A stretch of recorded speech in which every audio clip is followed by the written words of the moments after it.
মক্কার কাফেররা দেখে কোনোভাবে আল্লাহর নবীকে ঠেকাতে পারে না। শেষ পর্যন্ত তারা খাত্তাবের ছেলে ওমরের বাড়িতে গেছে বিশাল বাহিনী নিয়ে। আবু জেহেল, আবু লাহাব, উতবা, শাইবা, ওলীদ ইবনে মুগীরারা খাত্তাবের ছেলে ওমরের বাড়িতে গেছে। যে বলে, ওমর শোনো শোনো, তুমি হলো আমাদের সবচেয়ে বড় নেতা, তুমি হলো শক্তিশালী সাহসী যুবক, আমরা তোমার কাছে একটা বিপদে পড়ে এসেছি। ওমর বলে, কি বিপদ বলো?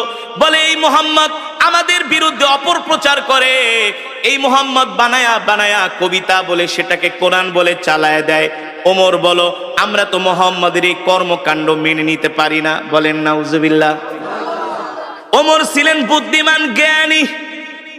ওমর ছিলেন, এ কারণে একটা প্রবাদ বাক্য আছে, মূর্খ বন্ধুর চেয়ে জ্ঞানী শিক্ষিত শত্রুও ভালো। আবু জেহেল আগে ছিল শিক্ষিত, এখন হয়ে গেছে মূর্খ। কারণ ছিলেন আবাল হেকাম, হেকমতের অধিকারী, জ্ঞানের বাবা, এখন হয়ে গেছেন মূর্খের বাবা আবু জেহেল। এই মূর্খ শয়তান আয়েশা বলে, ওমর শোনো, মুহাম্মদ খুব ডিস্টার্ব করতেছি, মুহাম্মদকে তোমাকে ছাড়া কেউ দমাতে পারবে না, তোমাকে ছাড়া কেউ দমাতে পারবে না। ওমর বলে, বলো কি করা যায়? বলে, মুহাম্মদরে সাইজ করো। নাউজুবিল্লাহ বলবেন না? আরে আল্লাহ নবীকে সাইজ করবে পৃথিবীতে এমন কারো ক্ষমতা আছে নাকি? শক্তি আছে নাকি? এই কোরআন তো কারো বানানো কোরআন না, এই কোরআন তো আল্লাহর জবানের কালাম। যে কোরআনের বিরুদ্ধে কথা বলে সে আল্লাহর বিরুদ্ধে কথা বলে। আর আল্লাহর জমিনে আল্লাহর নেয়ামত খায়া যে আল্লাহর কোরআনের বিরুদ্ধে কথা বলে, তার অপমান ছাড়া, লাঞ্ছনা ছাড়া কোনো উপায় নাই। আছে? এবার ওমর বলে, বলো আমি কি করতে পারি? আবু জেহেল বলে, ডাইরেক্ট অ্যাকশন, মুহাম্মদরে শেষ করে দাও। আরো জোরে বলেন নাউজুবিল্লাহ। মুহাম্মদরে মক্কা থেকে বের করে দাও। ওমর বলে, ঠিক আছে, নেতার দায়িত্ব দিছেন, আমি চিন্তা ভাবনা করি কি করা যায়। হেদায়েতের মালিক কি? হেদায়েতের মালিক আল্লাহ, হেদায়েতের মালিক আল্লাহ। হযরত ওমর বলে, ঠিক আছে, আমি চিন্তা করে দেখি মুহাম্মদকে কি করা যায়। হযরত ওমরের মন খারাপ, চিন্তা করতেছে কি করা যায়। আবু জেহেলের কথা শুনবে, আবু জেহেলের কথা শুনে কি আল্লাহ নবীকে অপমান করবে না কি করবে? হযরত ওমর চিন্তায় পড়ে গেলেন। তিনি মনে মনে সিদ্ধান্ত নিলেন, মূর্খ আবু জেহেলের কথা শুনে আল্লাহ নবীর সাথে বেয়াদবি করা ঠিক হবে না। তিনি শিক্ষিত মানুষ, মনে মনে ভাবতেছে, একটা কাজ করি, আগে যাই আমি নিজের চোখে মোহাম্মদকে একটু অবজারভেশন করি, আমি নিজে যে একটু মোহাম্মদকে দেখি, গতিবিধি লক্ষ্য করি, তার সাথে কথা বলি। কারণ একটা মানুষকে শুধু শুধু না যাই না শুই না তার গায়ে হাত দেওয়া, তাকে অপমান করা, এটা মূর্খতা ছাড়া আর কিছুই না। ঠিক কিনা বলে? দেখবেন মূর্খ মানুষ যদি শোনে চিলে কান নিয়ে গেছে, কানের দিকে না তাকায় চিলের পিছনে দৌড়ায়। এমন কিছু স্বভাবের মানুষ সমাজে আছে কি আছে না? ঠিক মক্কার কিছু মূর্খ মানুষরা এই স্বভাবের ছিল। ওমর ছিলেন বুদ্ধিমান, বলে, না না না, আবু জেহেলের কথায় কান দেওয়া যাবে না। আগে আমি মুহাম্মদকে যে নিজের চোখে দেখি, তার সাথে কথা বলি, তারপরে দেখি কি করা যায়। আল্লাহ নবী বাইতুল্লাহ নামাজ পড়তেছেন। হযরত ওমর বিকাল বেলা ঘুটঘুটে অন্ধকার, মাগরিবের সময় না, ওমর মনে মনে চিন্তা করে, সূর্যের আলোতে গেলে আবার মানুষজন দেখবে, মানুষজন দেখা বলবে, ওমর তুমি কি যে মুহাম্মদের সাথে মিলে গেছো। এই কারণে ওমর বলে, আমি মাগরিবের সময় বের হলাম, ঘুটঘুটে অন্ধকার, ঘুটঘুটে অন্ধকার। হযরত ওমর মাগরিবের সময় অন্ধকারে বের হলেন। আস্তে আস্তে করে হাঁটতে হাঁটতে তিনি বাইতুল্লাহর চত্বরে গেলেন, যেটা কাবা শরীফ। কোনটা? যেটা কাবা শরীফ, সেখানে গেলেন। হযরত ওমর বলে, আমি যে কাবার দেয়ালের পাশে লুকায় আছি, পালিয়ে আছি, যাতে মুহাম্মদ আমাকে না দেখে। আমি দেখি সুন্দর সুদর্শন একজন পুরুষ, সুন্দর সুদর্শন, অপরূপ সৌন্দর্যের অধিকারী। সুবহানাল্লাহ। হযরত ওমর বলে, আমি প্রথম মুহাম্মদকে দেখলাম, আমি তার সামনের সাইড দেখি নাই, শুধু পিছনের সাইড দেখছি। তার হাতগুলো এত সুন্দর, তার আঙ্গুলগুলো এত সুন্দর, পিছন থেকে তার কানগুলো এত সুন্দর। আমার নবীর চুলগুলো ছিল কোকড়া কোকড়া, অত কোকড়া না, অত লম্বাও না। সুবহানাল্লাহ। হযরত ওমর বলে মুহাম্মাদের চুলগুলো আমি আল্লাহর নবীর চুলগুলো আমি পিছন থেকে দেখলাম, দেখি তিনি নামাজে দাঁড়ায় আছেন, তার চুল বেয়ে বেয়ে ঘাম পড়তেছে, আমার কাছে মনে হলো এক একটা মুক্তার দানা ঝরতেছে। হযরত ওমর বলে আমি মুহাম্মাদের পিছনে দাঁড়ায় তাকে দেখতেছি, দূর থেকে দেখতে তার এত সুন্দর আকর্ষণীয় বডি ফিগার, সুবহানাল্লাহ। আমার নবী কেমন সুন্দর ছিলেন, কেমন সুন্দর ছিলেন, এমন সুন্দর, এমন সুন্দর পৃথিবীতে আল্লাহ তাআলা এত সুন্দর করে পৃথিবীতে কাউকে বানায় নাই, আর বানাবেও না। হযরত ওমর বলে আমি এবার মুহাম্মাদের পিছন দিকে দেখতেছি, মনে আছে নাকি? ওই যে হযরত ওমর বলে আমি বাইতুল্লাহ গেলাম মুহাম্মদকে অবজারভেশন করার জন্য, পরীক্ষা করার জন্য। আবু জেহেলদের কথা শুনে খামাকা মুহাম্মদের সাথে খারাপ ব্যবহার করব না, আগে নিজের চোখে যায় আমি মুহাম্মদকে দেখি আসলে সে ব্যক্তিটা কেমন। এবার হযরত ওমর বলে আমি পিছনে দাঁড়ায় দাঁড়ায় মুহাম্মাদের পিছনের সৌন্দর্য দেখাই আমি পাগল হয়ে গেছি। আল্লাহু আকবার। আরে এত সুন্দর মানুষটা মিথ্যা কথা কিভাবে বলে, এটা তো হইতে পারে না। মক্কার কাফেরা বইলা গেছে এ ওমর, মুহাম্মদ হলো একটা মিথ্যাবাদী, মুহাম্মদ হলো একটা পাগল, বলেন নাউজুবিল্লাহ। মুহাম্মদ হলো একটা জাদুকর। হযরত ওমর বলে আমি পিছনের দিকে তাকায় তাকায় দেখতেছি মুহাম্মদের সৌন্দর্য এত সুন্দর, আর তার চেয়ে বড় সুন্দর হলো মুহাম্মদ এত চমৎকার কইরা কইরা কোরআন পড়ে, কোরআন পড়ে। আল্লাহু আকবার, জোরে বলুন আল্লাহু আকবার। আল্লাহর নবী কোরআন পড়তেছেন, হযরত ওমর পিছনে দাঁড়ায় দাঁড়ায় শুনতেছে, আর মনে মনে ভাবে মক্কার কাফেররা তো আমাকে ঠিকই বলছে, মনে হয় এই লোকটা বানায় বানায় কবিতা বলে, নালে এত সুন্দর ছন্দে ছন্দে কিভাবে সে মিলায় মিলায় বলে। আল্লাহু আকবার। আল্লাহর নবী কোরআন পড়তেছেন, আর ওমর চিন্তা করতেছেন আরে মুহাম্মদ মনে হয় বানায় বানায় কবিতা বলে। আল্লাহর নবী বলে ওমা হুয়া বিকাউলি শাইর কলিলাম মা তুমিনুন। আল্লাহু আকবার। আল্লাহর নবী বলে এ তুমি আমাকে কবি বলতেছো, আমি কবি না, আমি হলাম নবী, যদি তুমি স্বীকার করো ইমানদার হও। আল্লাহু আকবার। ওমর কয় কিরে এই লোকটারে যে আমি কবি বলছি এটা সে জানে কিভাবে? ওমর তো বলতেছে মনে মনে, বুঝেন নাই? কিন্তু আল্লাহ নবী বলতেছে ওমা হুয়া বিকাউলি শাইর, আমি কবি না। ওমা হুয়া বিকাউলি শাইরিন কলিলাম মা তুমিনুন, তোমরা অল্প মানুষই বোঝো যে আমি কবি না, আমি হলাম আল্লাহর নবী, যদি তোমাদের ঈমান থাকে, আর তোমরা অল্প মানুষই ঈমান গ্রহণ করবে। ঠিক কিনা বলেন? হযরত ওমর বলে কিভাবে বললো, কিভাবে সে বুঝলো আমি যে তার নামে বলতেছি সে কবি? এবার হযরত ওমর বলে সে যেহেতু আমার মনের কথা জানা গেছে, তাহলে মনে হয় এই লোকটা হলো একটা গণক, গণকরাই তো মানুষের মনের কথা। আল্লাহ নবী বলেন ওমা হুয়া বিকাউলি শাইর কলিলাম মা তুমিনুন ওয়ালা বিকাউলি কাহিন কলিলাম মা তাযাক্কারুন। আল্লাহু আকবার। এ তুমি আমাকে গণক ভাবতেছো, আমি গণক না, আমি গণক না। তুমি যেটা ভাবতেছো তোমার ভাবা সত্য নাই, আমি হলাম আল্লাহর নবী। ঠিক কিনা বলেন? তানজিলুম মির রাব্বিল আলামিন। আমি গণক না, আমি গণক না, আমি যেটা পড়তেছি সেটা হলো আমার রবের পক্ষ থেকে কোরআন। আল্লাহু আকবার। হযরত ওমর বলে এ লোকটাকে আমি গণক বললাম, সে বলে আমি গণক না, আমি যে তাকে গণক বললাম সেটা কিভাবে জানলো? আল্লাহু আকবার। আবার বলতেছে আমি যেটা তেলাওয়াত করতেছি এটা হলো আমার রবের পক্ষ থেকে আমাকে দেওয়া কোরআন। হযরত ওমর অবাক হয়ে গেল যে আমার মনের কথা এই লোক কিভাবে জানে। এখন রহস্য লাগছে কি লাগছে না? হযরত ওমর বলে এই রহস্যর উদ্ঘাটন আমাকে করতেই হবে, আর যদি রহস্যর উদ্ঘাটন করতে হয় তাহলে তো আল্লাহর নবীর সাথে কথা বলতে হবে, কথা না বলে তো আর রহস্যর উদ্ঘাটন করা যাবে না। হযরত ওমর দাঁড়ায় আছে, আল্লাহর নবী যখন নামাজ শেষ করলেন, আল্লাহর নবী তার হুজরার দিকে যাবেন, হযরত ওমর যায় তার পথ রোধ করলেন, বললেন ইয়া মুহাম্মদ কিফ, ও মুহাম্মদ দাঁড়ান, আপনার সাথে আমার কিছু কথা আছে। আল্লাহর নবী বলে ইমশি মাই, চলেন আমার সাথে আমার বাড়িতে যেয়ে কথা বলবো। আল্লাহর নবী হযরত ওমরকে নিয়ে বাড়িতে চলে গেলেন। সুবহানাল্লাহ বলে। আল্লাহর নবী হযরত ওমরকে নিয়ে বাড়িতে চলে গেলেন। আল্লাহর নবীর সাথে হযরত ওমর যখন বাড়িতে গেলেন, হযরত ওমর বারবার আল্লাহর নবীর চেহারার দিকে তাকায়, সুবহানাল্লাহ।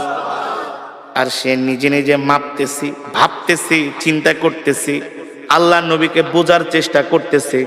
মক্কার সব কাফেরেরা যার বিরুদ্ধে, আমি আজকে তার সামনে। হ্যাঁ, মক্কার কাফেরেরা যার বিরুদ্ধে এত মিথ্যা প্রোপাগান্ডা ছড়িয়েছে, আমি তার সামনে। কিন্তু তার চেহারা দেখলে মনে হয় সে হলো পৃথিবীর সবচেয়ে ভালো মানুষ। তার সাথে কথা বললে মনে হয় তার মতো এত সুন্দর আখলাকওয়ালা, ব্যবহারওয়ালা মানুষ মক্কার জমিনে একজনও নাই। জোরে বলেন আল্লাহু আকবার। আরে জোরে বলুন আল্লাহু আকবার। হযরত ওমর বলে, সেই দিনই আমি আল্লাহর নবীর জবানে কোরআন শুনে আমি ইসলামের প্রতি আমি দুর্বল হতে লাগলাম। দুর্বল হতে? এই যুবক, ওমর তো তোমার চাইতে জ্ঞানী কম ছিল না। এ যুবক, ওমর তো তোমার চাইতে কম বুঝতো না। এ যুবক ও মুসলমান, হযরত ওমরকে বলা হয় মেজাজে ওহী। আল্লাহ তাআলা যার কথা অনুযায়ী কোরআনের মধ্যে 21 জায়গায় আয়াত নাজিল করেছে। আল্লাহু আকবার। সেই ওমর আয়েশা এবার আল্লাহর নবীর কাছে আত্মসমর্পণ করতেছে। কি করতেছে? সেই ওমর আয়েশা বলে, গো আল্লাহর নবী, মক্কার কাফেরদের কথা শুনে অনেক ভুল করছি, আপনার সাথে অনেক শত্রুতা আমি করছি, দুশ্মনী করছি। আর না, আর না, আর না। মক্কার কাফেরেরা তো আমাকে আপনার কল্লা কাটার জন্য বলছে। আপনার কল্লা তো দূরের কথা, আমি ওমরের কল্লাটা আপনার কাছে জান্নাতের বিনিময়ে বিক্রি করে দিলাম। ওমর কালেমা পড়ে মুসলমান হয়ে গেলেন। যুবক, তুমি তো নামাজই পড়ো না, নিজেকে মুসলমান দাবি করো। আছে না সমাজের মধ্যে? মসজিদে মুসল্লি নাই, নামাজ পড়ে না, নিজেকে অনেক বড় মুসলমান দাবি করে। আর হযরত ওমর আল্লাহর নবীর হাতে হাত রেখে কালেমা পড়ে মুসলমান হয়ে গেলেন। হযরত ওমর মুসলমান হওয়ার পরে হযরত ওমর বলে, আল্লাহর নবী আমাকে অনুমতি দেন, আমি মক্কার সব গোত্রের মানুষের কাছে যে দ্বীনের দাওয়াত দিব। আল্লাহর নবী বলে, ওমর আস্তে আস্তে। হযরত ওমর বলে, আস্তে আস্তে কে? আপনি কি সত্য নবী না? চলে বলেন সুবহানাল্লাহ। আমি অবশ্যই সত্য নবী। বলে, আপনি যদি সত্য নবী হয়ে থাকেন, আজ থেকে আমি ওমর ঘোষণা দিলাম, আমার জান, আমার মাল, আমার সম্পদ সব আমি আল্লাহর রাস্তায় দিয়ে দিলাম।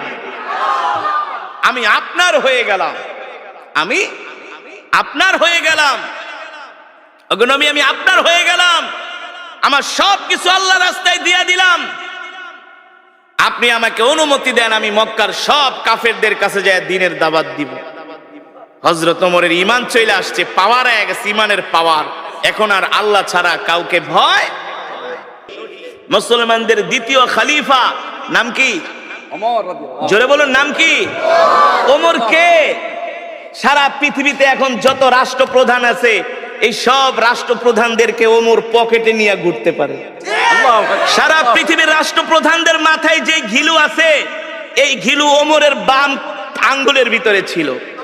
সারা পৃথিবীতে যত আধুনিক রূপকার যা হয়েছে, রাস্তাঘাট, কালভার্ট, ব্রিজ, সারা পৃথিবীকে আজকে যেভাবে সাজানো হয়েছে, সব হযরত ওমরের পরিকল্পনা।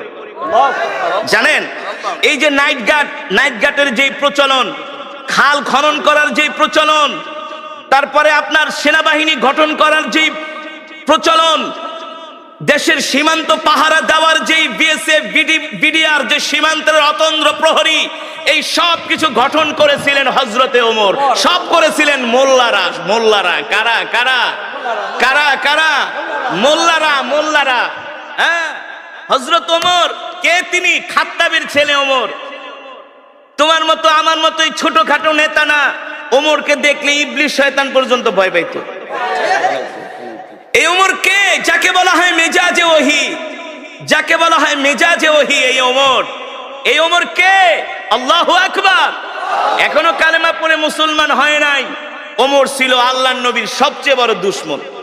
সবচেয়ে বড় কি? মক্কার আবু জেহেল এসে ওমরকে খেপায় দিছে, ওমর তোমার মতো একটা সাহসী যুবক থাকতে মুহাম্মদ আমগো ধর্মের 12টা বাজায় ফেলাইতেছে। তুমি খাত্তাবের ছেলে ওমর, তোমার রক্তের দাম আছে, তোমার বংশের দাম আছে। মুহাম্মদ মানুষ যার আশেপাশে কেউ নাই, সেই শুধু একটা কোরআন দিয়া পুরা মক্কাটারে জ্বালায় ফেলাইতেছে। এটা ওদের ভাষা, ওদের ভাষা। মোহাম্মদ রে থামাও, মোহাম্মদ রে দমাও, মোহাম্মদকে সামনে বাড়াইতে দিও না। আমরা এত বড় বড় নেতা থাকতে মোহাম্মদ আমাদের সামনে এসে আমাদের ধর্মের নামে এসে অপপ্রচার করে যায়, এটা ওদের ভাষা। আসলে তো অপপ্রচার না, আল্লাহর নবী তো কোরআনের প্রচার করে, ঠিক কিনা বলেন? আল্লাহর নবী বলছেন, আল্লাহ তাআলা বলছে, হাবিব ইয়া আইয়ুহার রাসূল বাল্লিগ মা উনজিলা ইলাইকা মির রাব্বিক ওয়া ইল্লাম তাফআল ফামা বাল্লাগতা রিসালাতা। বাংলাদেশের কিছু মানুষ মনে করে শুধু ওয়াজ করা হুজুরদেরই দায়িত্ব। কিছু মানুষ মনে করে না যে ধর্মের কথা শুধু হুজুররা বলবে, না, ধর্মের কথা শুধু হুজুররা বলবে না। ইসলাম ধর্মটা আল্লাহর কাছ থেকে হুজুররা লিস্ট নেয় নাই।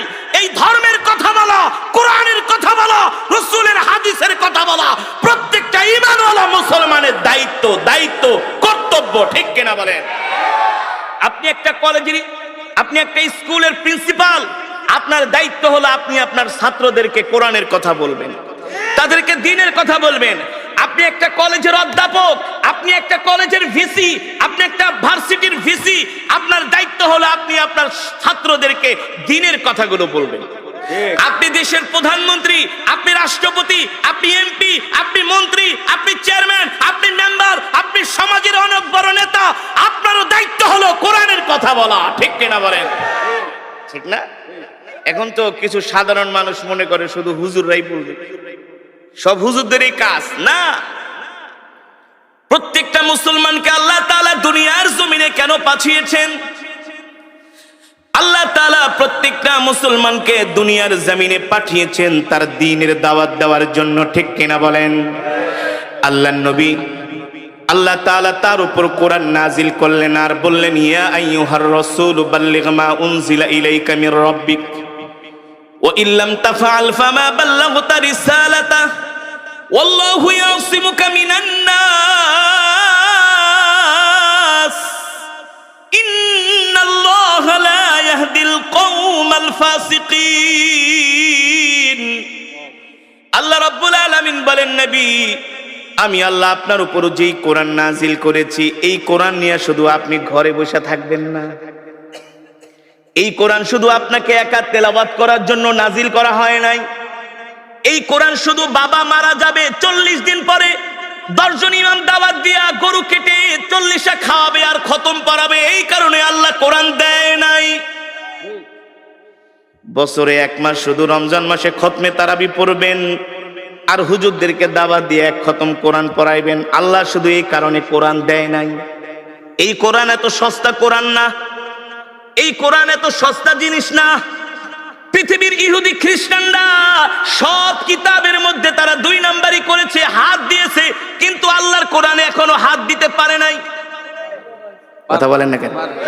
তা বোঝেন না কেন? এটা এত সস্তা কোরআন না যে কোরআনের তেলাওয়াত শুনলে পাথরের মতো হৃদয়টা মোমের মতো গলে যায়, ঠিক না? আল্লাহ তাআলা বলে, হাবিব আপনাকে যে কোরআন দেওয়া হয়েছে, এই কোরআন দিয়ে আপনি মক্কার জমিনে কাফেরদেরকে দাওয়াত দেন। এই কথা শুধু আল্লাহ তাআলা তার নবীকে একা বলেন নাই, এই কথা আমাকেও বলা হয়েছে, আপনাকেও বলা হয়েছে।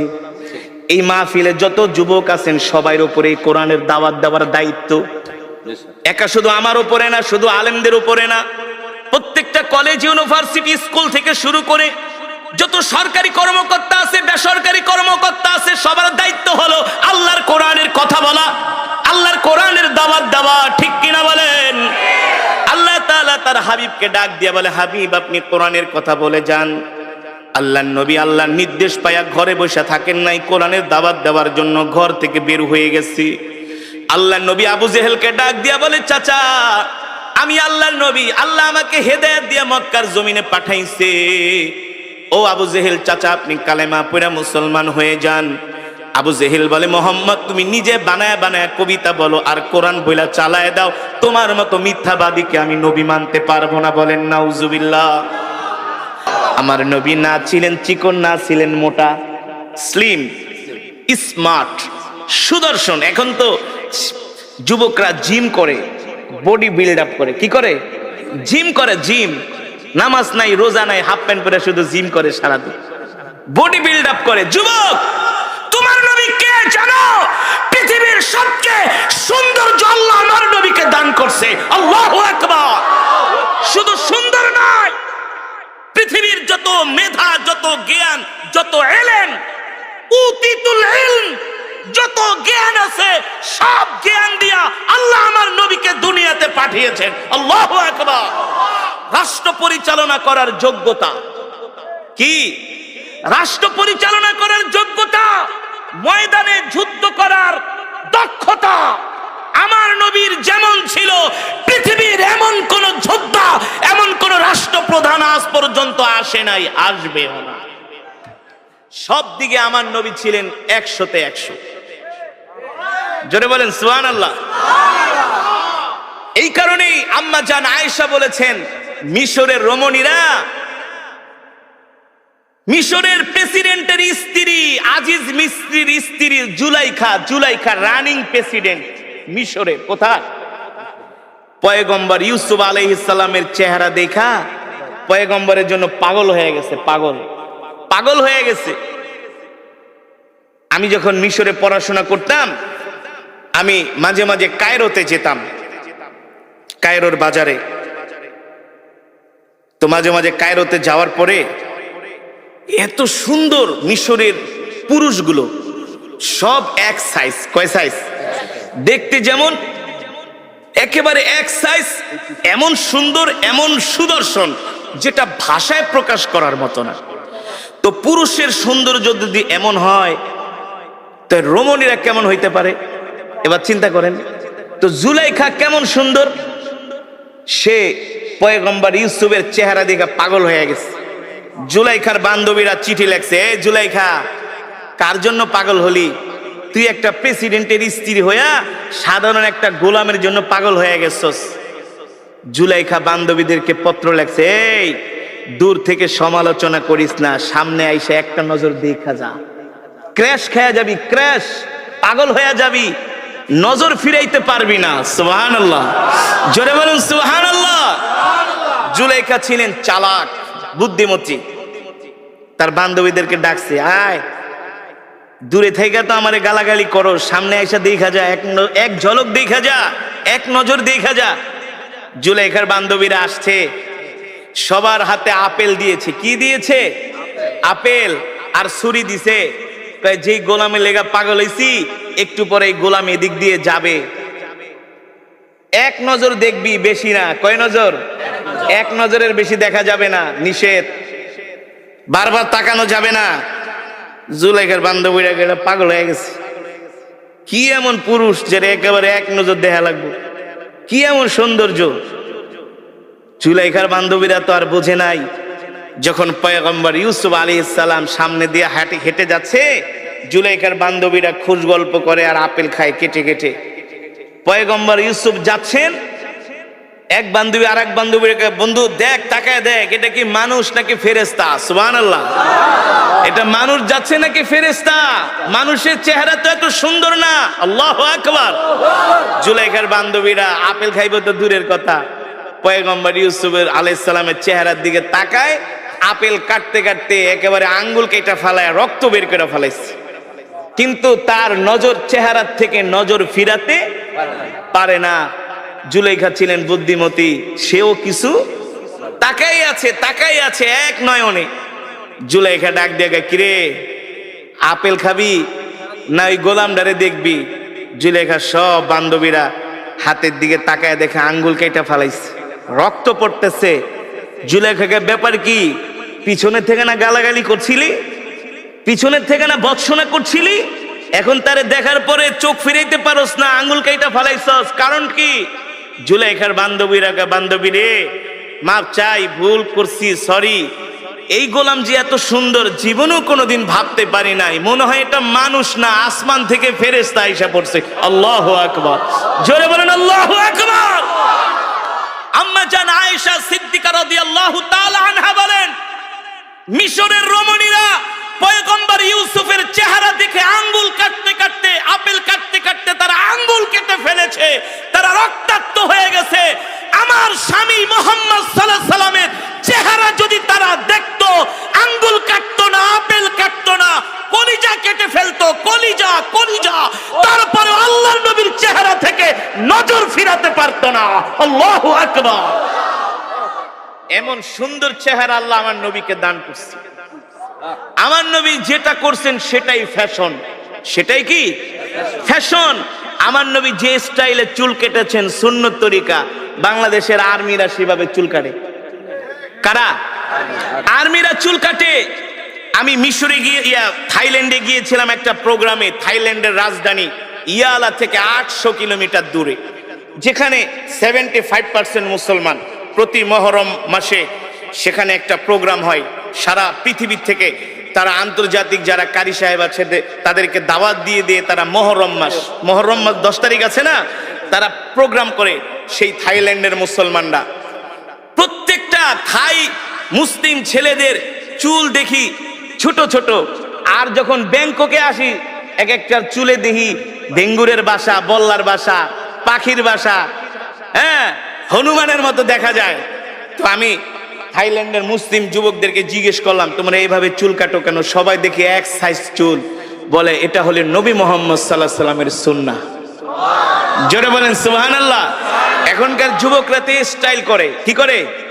মেসির স্টাইলে চুল কাটে, নেইমারের স্টাইলে চুল কাটে, নেইমারকে অনুসরণ করে। তাদের গায়ের গেঞ্জি এমন টাইট, তারা প্যান এমন ভাবে পরে পাছার অর্ধেক বের হয়ে যায়। এমন যুবক আছে কি আছে না? পুরা মাথা খালি, উপর দিয়া চুল। জিজ্ঞেস করি এইভাবে চুল কাটছো? বলে হুজুর এটা হলো এখন বর্তমান সময়ের আধুনিক স্টাইল, আধুনিক ফ্যাশন। এভাবেই আধুনিক মডার্ন যারা, তারা এইভাবেই চুল কাটে।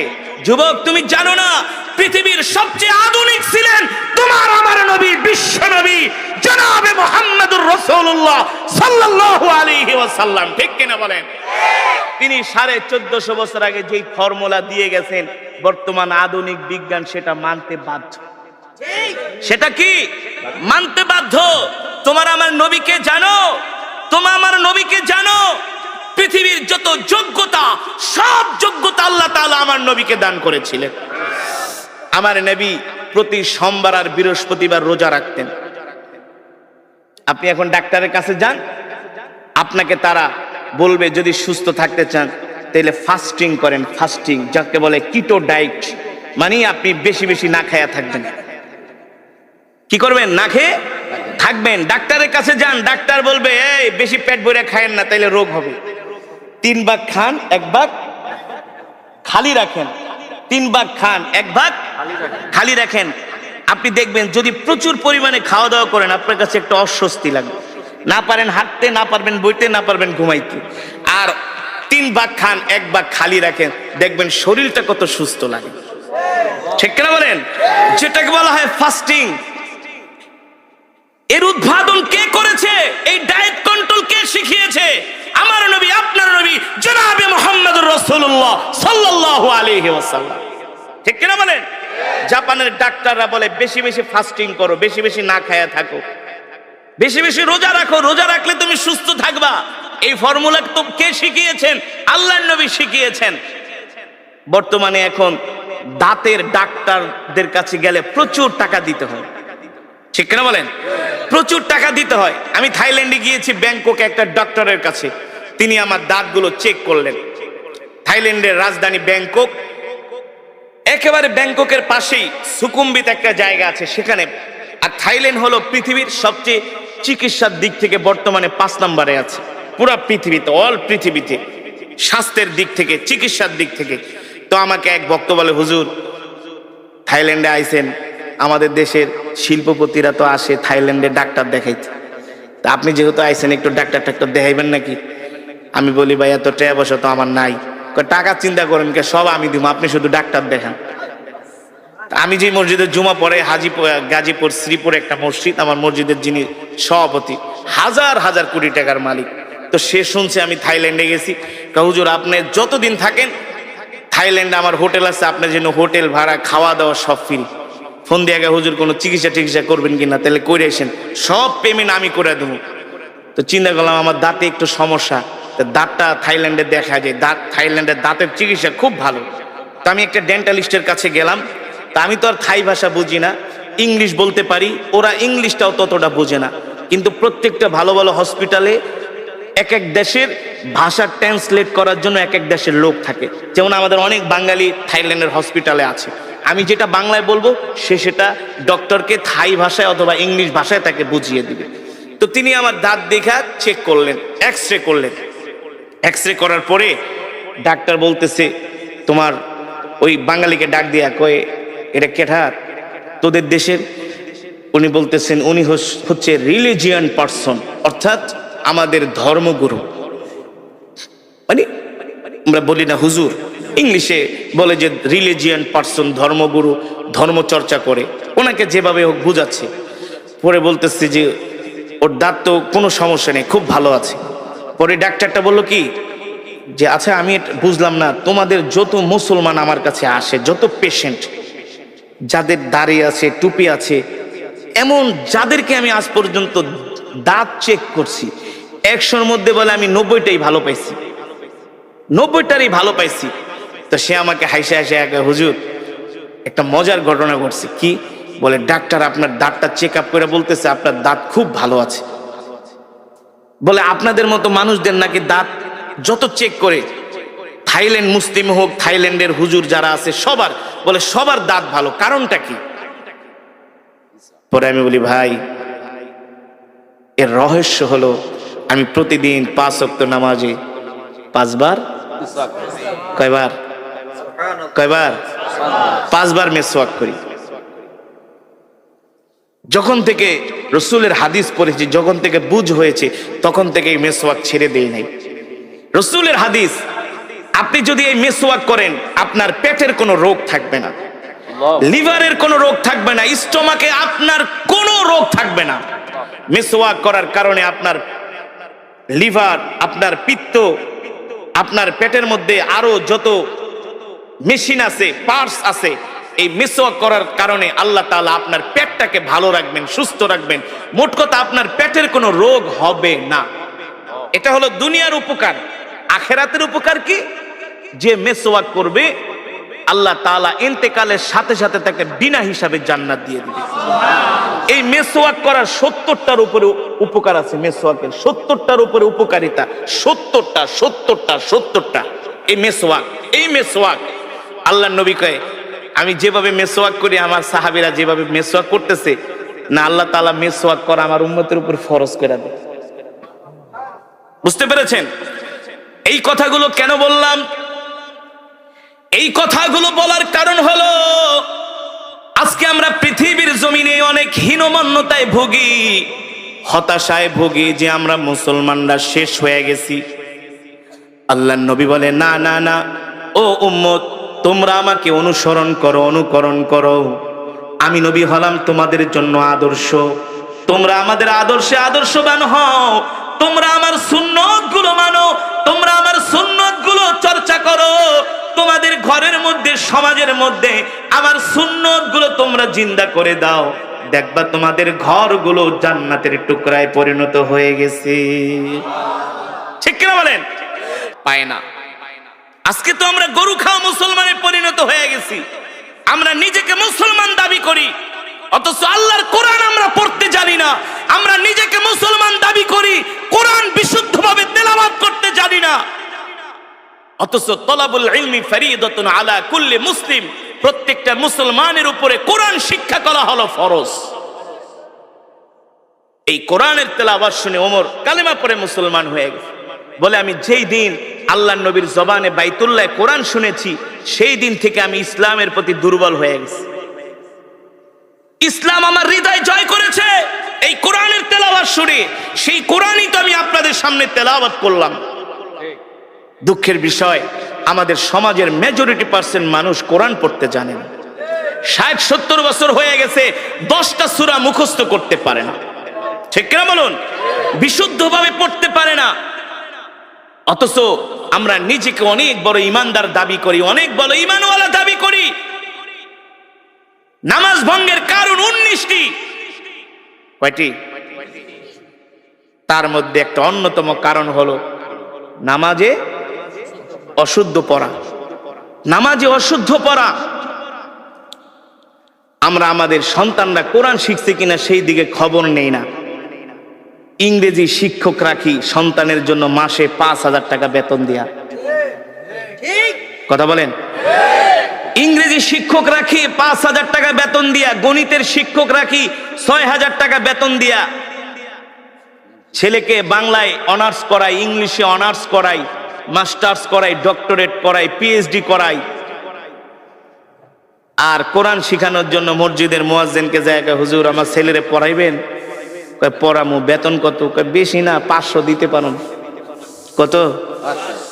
তাও মাসে, বছরে 6 মাস বাকি। কথা কন। নিজেও কোরআন পড়তে পারে না, সন্তানকেও কোরআন শিখায় নাই।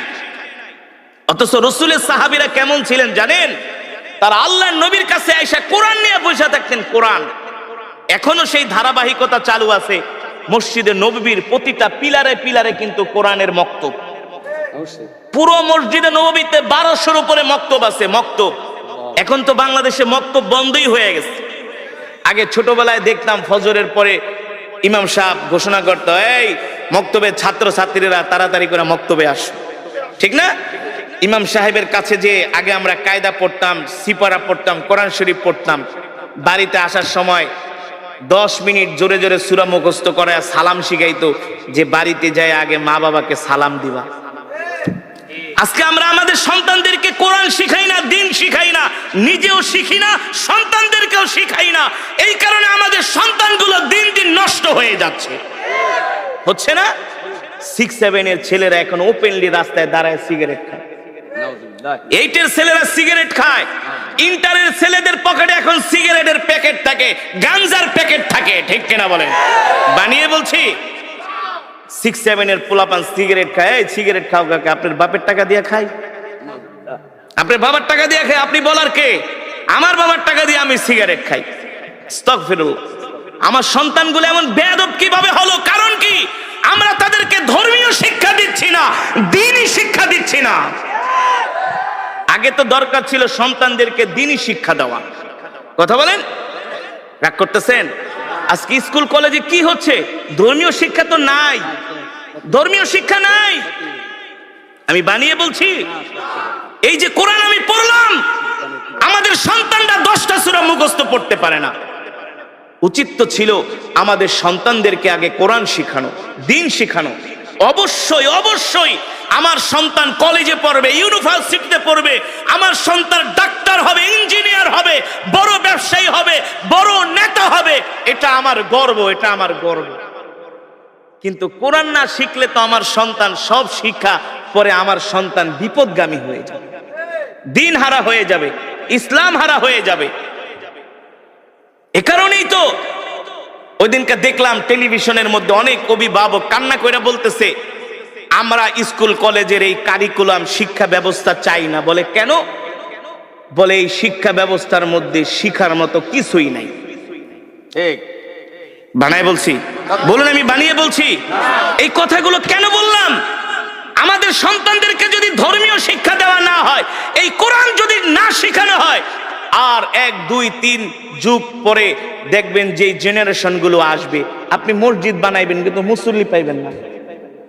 আপনি মসজিদ বানাইবেন, টাইলস লাগাইবেন, এসি লাগাবেন, মসজিদের 300 হাত দূরে বসে আপনার ছেলেরা চায়ের দোকানে বাংলা সিনেমা দেখবে আর গাঁজা খাবে। এখন তো সেটাই হচ্ছে।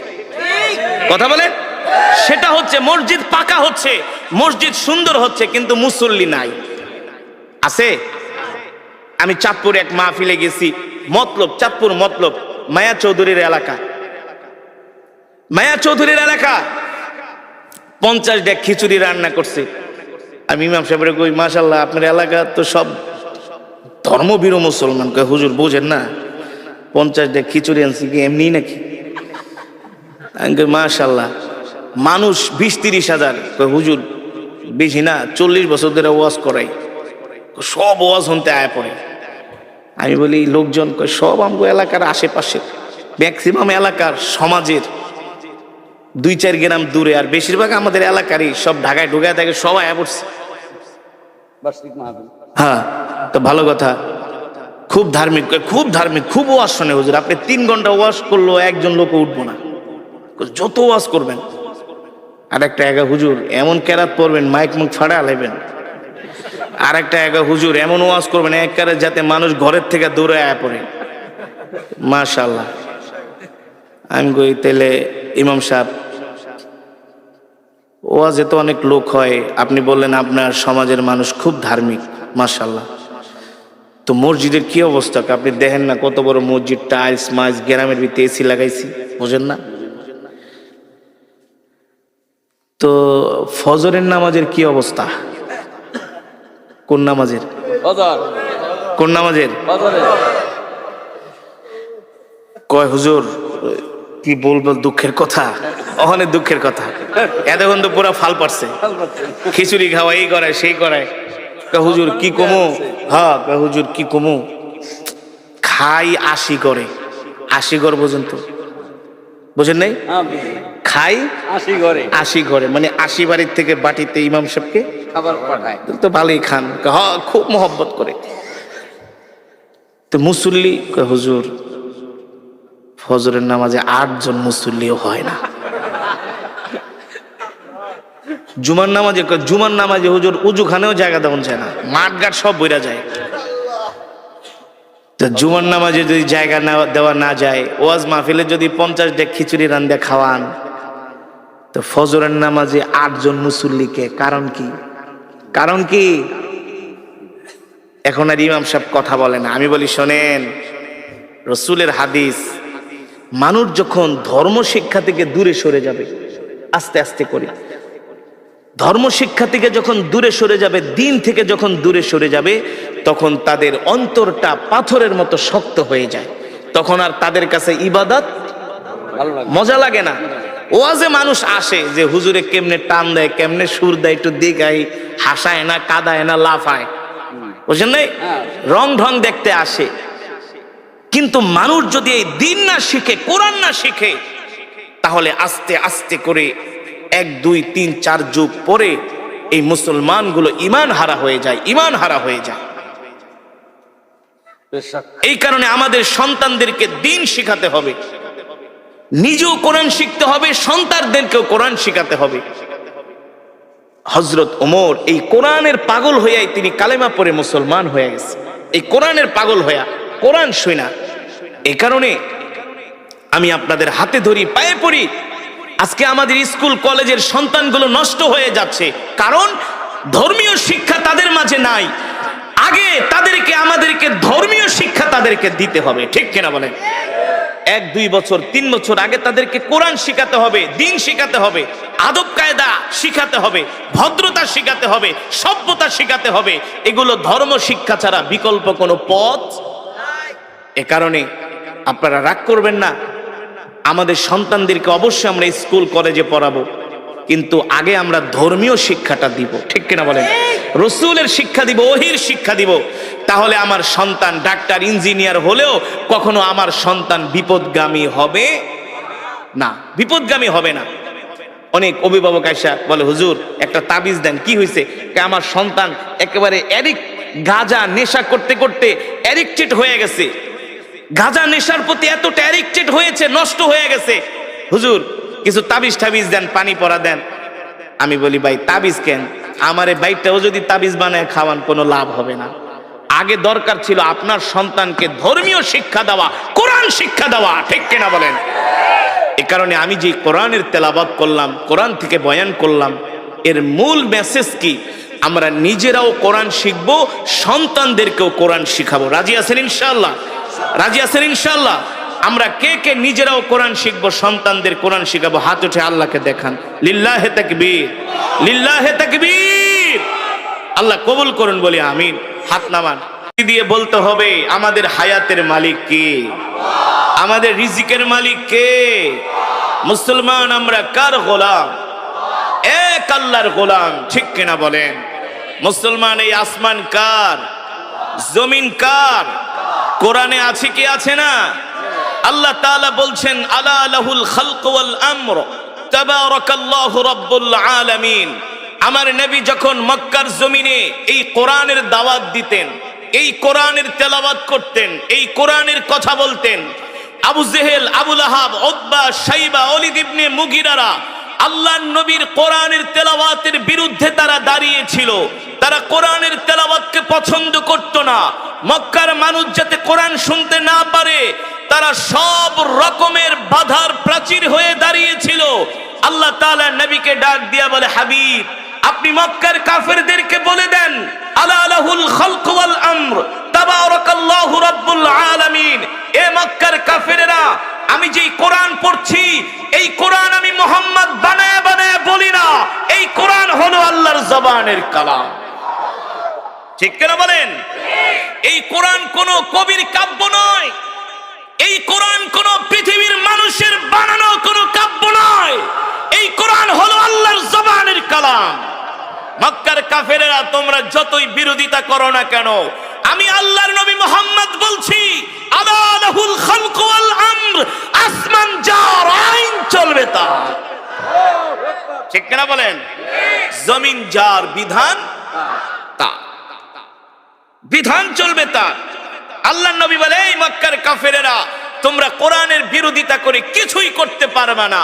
ইন্না নাহনু নাযালনা যিকরা ওয়া ইন্না লাহু লাহাফিজুন।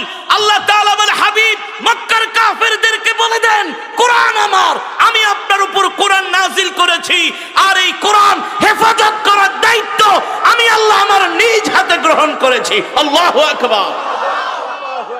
মুসলমান, কোরআনের বিরুদ্ধে কত ষড়যন্ত্র হয়েছে আজ পর্যন্ত। কোরআনের একটা নক্তা জের জবর পেশের মধ্যে কেউ পরিবর্তন করতে পারে নাই। পেরেছে বলুন? যেমন কোরআন তেমন আছে তেমনই থাকবে। এই কোরআনের নক্তা জের জবর পেশের মধ্যে কেউ পরিবর্তন করতে পারবে না। আর কোরআনের সুর হলো পৃথিবীর শ্রেষ্ঠ সুর। ঠিক কিনা বলেন? কত গান মার্কেটে আসে না? কাইটা যায়, সিরা যায়, ফাইটা যায়, লয়া যায়, নাকি? কত নতুন নতুন গানের সুর আসে। যুবকরা নতুন নতুন শুই না এক একটা মাতাল হয়ে যায়। গানের সুর শুই না একেবারে খাম্বা ধরে দাঁড়ায় থাকে। 1 মাস 2 মাস গেলে ওই সুর, ওই গান মার্কেট আউট হয়ে যায়। ওই সুর আর কেউ শুনতে চায় না। ঠিক কিনা বলেন? আমার কথা বাস্তব নাকি অবাস্তব? আচ্ছা বলুন, একটা গান কয় মিনিটের হয়? সর্বোচ্চ 5-7 মিনিট। কেউ যদি 5-7 মিনিটের বেশি গান গায়, যত ভালো সুর হোক, যত মিউজিক, যতই কিছু লাগাক না কেন, আধুনিক বাদ্যযন্ত্র, দৌড়ো বেটা, এত ঘ্যান ঘ্যান প্যান প্যানানি ভালো লাগে না, নতুন কিছু বের কর। ঠিক কিনা বলুন? আমি আপনাদের সামনে যে কোরআন পড়েছি, সূরাতুর রহমান, কেউ যদি এক গান বারবার গায়, এই এক গান ভালো লাগে না। আমি যে কোরআনের তেলাওয়াত করলাম সূরাতুর রহমান, আমি 5 মিনিট পড়ি নাই, 10 মিনিট পড়ে নেই, প্রায় 20 মিনিটের কাছাকাছি। কয় মিনিট? 22 মিনিট। তো কোন শিল্পী উঠে যদি 22 মিনিট কোন গান গায়, কোর ধরে ঘাত ধরে তাড়াতাড়ি নামা, আরে এক গান শুনতে আইছি নাকি? কথা বলুন। মুসলমান, আর কিভাবে বুঝাবো? এই কোরআন আল্লাহর জবানের কালাম। এই কোরআনের তেলাওয়াত শুধু 22 মিনিট নয়, 22 ঘন্টা নয়, 22 বছর নয়, 22 লক্ষ কোটি বছর নয়।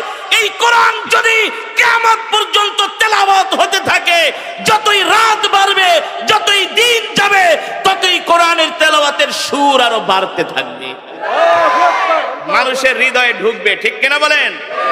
আরে যুবক, আজকে তো তোমাদেরকে কোরআনের মজমায় পাওয়া যায় না, তোমাদের তো কোরআনের মাহফিলে পাওয়া যায় না, তোমাদের তো মসজিদে পাওয়া যায় না, তোমাদের তো জিকিরের মজমায় পাওয়া যায় না, তোমাদেরকে পাওয়া যায় আইপিএল বিপিএল খেলার টেলিভিশনের সামনে। রাত 3টা বাজে উঠে তোমরা আর্জেন্টিনা ব্রাজিলের খেলা দেখো, মেসি রোনাল্ডোর ভক্ত। ঠিক কিনা বলেন? কিন্তু যুবক জানো না, এই কোরআনের জন্য সাহাবীরা জীবন দিয়ে দিছে, জীবন জীবন জীবন। জিহাদের ময়দানে এসে আল্লাহর জমিনে আল্লাহর কোরআনের রাজ কায়েম করার জন্য শহীদ হয়ে গেছে, শহীদ। এখনো যারা কোরআন পড়তে পারেন না, মসজিদের ইমাম সাহেবের কাছে, খাদেম সাহেবের কাছে, মুয়াজ্জিন সাহেবের কাছে যায় কোরআন শিখবেন, বাধ্যতামূলক। ঘরওয়ালিকে কোরআন শিখাবেন, কোরআন শিখাবেন, কোরআন শিখাবেন। কোরআন শিক্ষা ছাড়া কোনো উপায় নাই। আমি বলে গেলাম হাসরের মাঠে আল্লাহ জিজ্ঞেস করবে, এই সব পড়াই তো পড়লি, কিন্তু আমার কোরআন কেন শিখলি না? কেন শিখলি না? কোরআন শিক্ষা করা ছিল ফরজ। তলাবুল ইলমি ফরিদাতুন আলা কুল্লি মুসলিম। এই কোরআন শিক্ষা করা ফরজ। রাসূলের হাদিস ডাক্তার ইঞ্জিনিয়ার হওয়া ফরজ না, এটা দুনিয়াবি, এটা লাগবে, এটা হতে হবে, কিন্তু বাধ্যতামূলক কোরআন শিখতেই হবে। ঠিক কিনা বলেন? সন্তানদেরকে, আর যদি অনেকের সন্তান আছে অনেকগুলো, দুইটাকে মাদ্রাসায় দেন, দুইটাকে স্কুলে দেন, এটা ব্যালেন্স করেন। ব্যালেন্স, সমস্যা কি? সন্তানদেরকে আলেম বানান, হাফেজ বানান, সবগুলারে জেনারেল শিক্ষিত বানায়েন না। দুই সন্তানদের একটা মাদ্রাসায় পড়ান, আপনি ইন্তেকাল করলে আপনার কবরের পাশে যায় সূরা ইয়াসিন তেলাওয়াত করবে, আপনার জন্য দোয়া করবে, বুলেটের গুলি মিট যাবে সন্তানের দোয়া। আপনি মসজিদ থেকে ইমাম সাহেব ভাড়া করে নিয়ে দোয়া করাইবেন, আর আপনার সন্তান যদি আপনার জন্য দোয়া করে, দুইজনের দোয়া কোনোদিনই এক। আপনার সন্তান তো আপনার জন্য দোয়া করার সময় তার বুকটা ফেটে যাবে, ফেটে যাবে যে আমার বাবা শুয়ে আছে। আর ইমাম সাহেব যতই বুজুর্গ হোক, তাড়াতাড়ি করে দোয়া করে, নাহলে একটু বেশি করুক, করার পরে হাদিয়া নিয়ে চলে যাবে। আর সন্তান প্রতিদিন আপনার জন্য সূরা ইয়াসিন পড়ে দোয়া করবে, অটো অটো নেক আপনার কবরে যাবে। এই কারণে সন্তানদেরকে কলেজ ইউনিভার্সিটিতেও পড়াবেন, মাদ্রাসায়ও পড়ায়েন, আলেম বানায়েন। দুইজন আমি অনেক জায়গায় দেখেছি, ভাই জজ, ভাই অনেক বড় ব্যারিস্টার, কিন্তু আরেক ভাই আলেম। ওই আলেম হওয়ার কারণে, একজনে আলেম হওয়ার কারণে আরো দুই তিনজন তার সোহবতে থাকতে থাকতে আলহামদুলিল্লাহ ধার্মিক হয়ে গেছে। ব্যালেন্স করেন, ব্যালেন্স।